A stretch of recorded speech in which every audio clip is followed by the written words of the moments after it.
महाराजगंज में भारत नेपाल देश को जोड़ने वाली सीमा सोनौली में इंटीग्रेटेड चेक पोस्ट के निर्माण के रास्ते में आने वाली किसानों की जमीन का मुआवजा न मिलने पर किसानों ने सोनौली सीमा पर प्रदर्शन किया। सोनौली सीमा पर चेक पोस्ट के निर्माण के लिए सरकार की ओर से कुल 112 एकड़ जमीन अधिग्रहण की गई है। यही पिलर है जो मेन जो है एक किसानों का भूमि जो अधिग्रहण हुआ है, यही पिलर है। इसके बाद ये गांव लगता है, जो ये गांव लास्ट जो है नेपाल का आखिरी गांव है। इंटीग्रेटेड चेक पोस्ट निर्माण के लिए इधर की जो जमीनें हैं अधिग्रहण की गई हैं, जिसका आप देख सकते हैं, सीधा साधा देख सकते हैं कि ग्रामीणों में बड़ी रोष या गुस्सा या जो भी आप मतलब कड़ी शब्दों में जो आप समझ सकते हैं, रोष दिखने को मिल रहा है।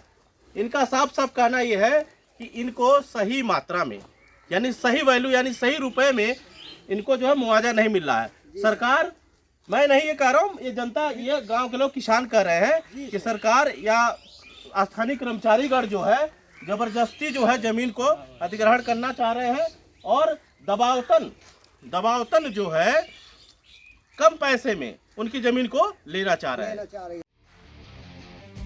जिसका उचित मुआवजा न मिलने से नाराज किसानों ने अपना गुस्सा जाहिर किया है, जिसके कारण बीते कई दिनों से हो रहे चेक पोस्ट का निर्माण कार्य फिलहाल ठप पड़ गया है। मुआवजे की मांग को लेकर किसानों और प्रशासन के बीच हो रही बैठक में भी अब तक कोई नतीजा नहीं निकल सका है। भारत नेपाल की सोनौली सीमा पर तस्करी और आतंकवादी गतिविधियां होने के कारण इस सीमा को अति संवेदनशील माना जाता है। इस सीमा पर सुरक्षा की दृष्टि से पहले से ही 455 चौकियां बनाई जा चुकी हैं। इसके साथ ही सीमा पर पुलिस, कस्टम, इमिग्रेशन और सशस्त्र सीमा बल सहित कई सुरक्षा एजेंसियों ने पहले से ही अपना डेरा जमाया हुआ है। फिर भी सोनौली सीमा सुरक्षा की दृष्टि से सुरक्षित नहीं है। सीमा पर इंटीग्रेटेड पोस्ट को पहले से बेहतर करने के प्रयास के लिए वर्ष 2004 में ही किसानों से 112 एकड़ जमीन अधिग्रहित की गई थी, लेकिन किसानों को उनकी मांग के अनुरूप जमीन का मुआवजा आज तक नहीं मिल सका है, जिसके चलते किसानों ने अपनी नाराजगी जाहिर करते हुए चेक पोस्ट के निर्माण कार्य को रुकवा दिया है। ताजा इसकी स्थिति है कि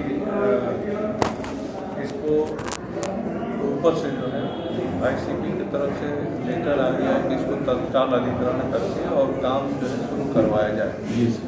तो इसमें जो है पिछले शनिवार को मंडलायुक्त महोदय द्वारा जो है बैठक की गई थी, जिसमें जिले के जुड़े हुए अधिकारी हैं, हमारे जिलाधिकारी महोदय लोग वहाँ थे, ADM साहब भी थे, सभी लोग थे। तो वहाँ यही चर्चा हुई, महोदय द्वारा यही बताई गई कि जो बेहतर हो सकता है, जहाँ से भी एक हमारे नियम के कानून के दायरे में रहते हुए उनको जहाँ तक हो सकता है उनको देने का प्रयास किया जाए। साथ ही जो है एक आम सहमति से और इसको जो है तत्काल निस्तारण किया जाए ताकि 109 की पहचान जो है बन सके। और इसी के क्रम में जो है कल जो है बुधवार को एडिशनल कमिश्नर महोदय जो है यहाँ आ रहे हैं, पूरे टीम के साथ आ रहे हैं। उसमें किसान भी रहेंगे, उनके साथ वार्ता जो की जाएगी तत्काल इस समस्या को निस्तारण करके आगे बढ़ाएंगे।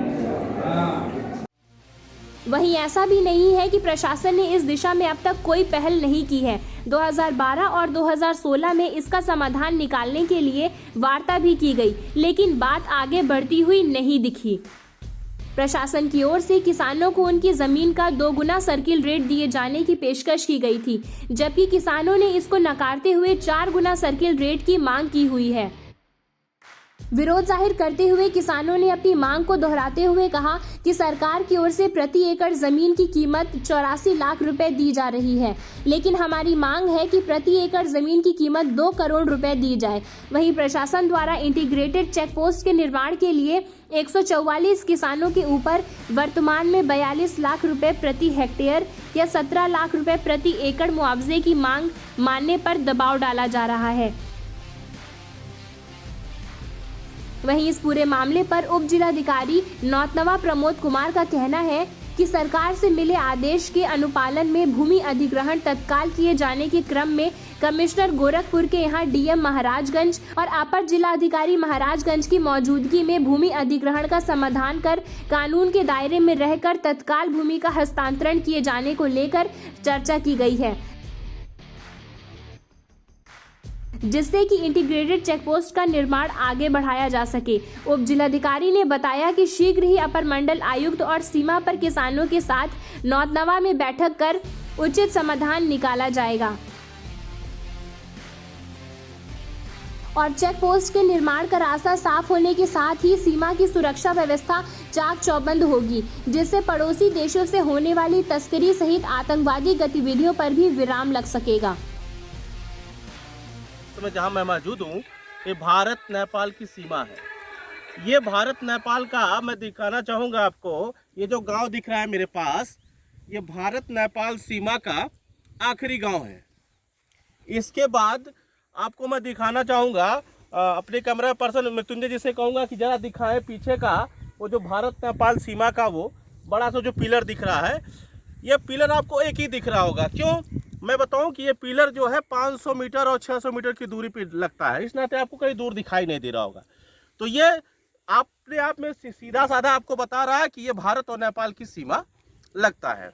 अब बात करते हैं यहाँ की जो मेन मुद्दे हैं। मेन मुद्दे में जो है चेक पोस्ट निर्माण, इंटीग्रेटेड चेक पोस्ट निर्माण 2004 में हुआ था। आज के 16 साल पहले इंटीग्रेटेड चेक पोस्ट का निर्माण हुआ था, जिसमें अभी तक 16 वर्ष होने के उपरांत भी यहाँ के किसानों को मुआवजा नहीं मिला है।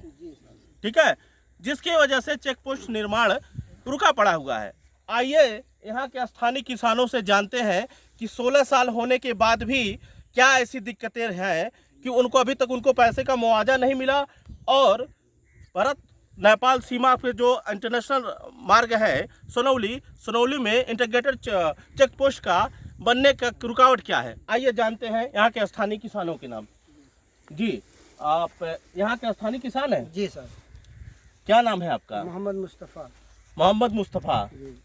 क्या रुकावट आई है यहाँ पे? सर ये 2004 ही से जो सरकार बदल रही है, जो कर्मचारी यहाँ के लोग आ रहे हैं, कोई क्या रेट लगा के, कोई क्या रेट लगा के हम लोग से जो है कोई वो कर ले जा रही है। ठीक, हम पैसा मंगाएंगे देंगे, ऐसा कर करके हम लोग 2004 ही से हम लोग को गुमराह किए हुए हैं यहाँ के अधिकारी, और हम लोग की बात आगे तक नहीं पहुँचा रहे हैं। ठीक तरह से मुआवजा नहीं दे रही है। हाँ जी, हाँ जी, जी बताएं। ऐसा है सर ना। हाँ, अब यह पहले मुआवजा तय करना 1,32,000 रुपया पर एकड़ सर। इसमें 1,32,00,000 एकड़ होगा। उसमें हम लोग सहमति दिए 30 लाख का करोड़ एकड़ का दिए हैं। अच्छा, उसके बाद हम लोग सहमत हो गए कि हाँ दे देंगे जमीन का। ठीक है, 1 महीने में पैसा आप लोगों को मिल जाएगा। अच्छा, उसके बाद फिर 6 महीना पटा गए।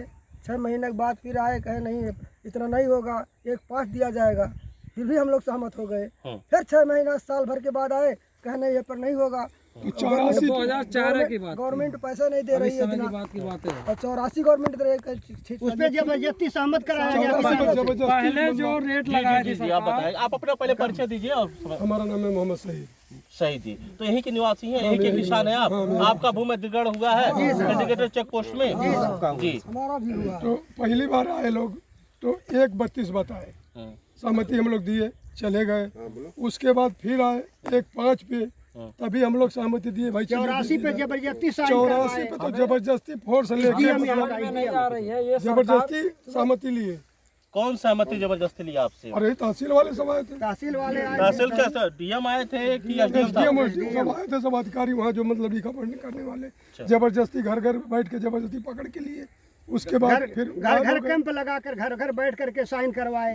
अच्छा, ये भी कहे कि मतलब अगर नहीं करोगे तो हमारे आता है कराने, हम दूसरे हमको दूसरा तरीका भी आता है। बल्कि यानी बाबू आपके साथ जबरदस्ती भी हो रही थी क्या प्रशासन के तौर बाबू साहब के, सोनोली बाबू साहब के एक लड़के वकील हैं, उनसे भगझक भी हो गया था ज्यादा, जाके थाने में ले गए, थाने में उनको भी ले गए थे। अच्छा इसी जमीन, उनका भी जमीन यहाँ बगल में। अनूप कुमार वकील है वो भी, नहीं, अनूप कुमार श्रीवास्तव सिंह, उनसे भगझक भी हो गया। तो इसको लेके आप लोगों ने फिर अधिकारी से मिला कि क्या हुआ उसमें? जब हम लोग तो बेचने में सहमत है ही नहीं, हम लोग का तो यही मतलब खेती है, सब कुछ है, इसी से हम लोग जी रहे हैं, खा रहे हैं, सब कुछ कर रहे हैं।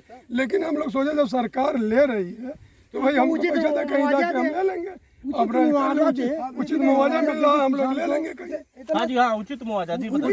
इतने समय 34 लाख रुपया एकड़ प्रति एकड़ दे रहे हैं, कहाँ पाएंगे बताइए, कहीं मिलने यहाँ वाला जमीन 4 लाख 5 जी जी जी बताइए। 4-5 लाख रुपया जिसमें की जमीन यहाँ बिक रही है सर, तो हम लोग बताइए 34 लाख रुपया ये रोड हम लोग अपने जमीन में हम लोग जान दे देंगे मगर अपनी जमीन नहीं देंगे। अच्छा, जान दे देंगे, जमीन नहीं देंगे। ये रोड जो आप खड़े हैं, ये अपने नंबर में हम लोग निकाले हैं। अच्छा, जमीन बेचने के लिए कि बेचेंगे अपना, और जो गर्ज होगा अपना पूरा कर लेंगे। तो ये बताइए सरकार से मैं जानना चाहूँ आप लोगों से कि आप न्यूज चैनल के माध्यम से सरकार तक बात पहुंचेगी, तो मैं आप ये बताइए सरकार से क्या मांग रखना चाहते हैं? सरकार उचित की तरफ मूल्य से दें। क्या मांग है आप लोगों हम लोग सोनौली छोड़ रहे हैं। सोनौली ऐसा जगह है कि आदमी तंदुरुस्त रहेगा, कमा खा लेगा। हम जब खेत यहाँ से हट जाएगा हमारा, तो हम कहीं देहात में जाके खेत लेंगे, फिर कमाने हम सोनौली आएंगे।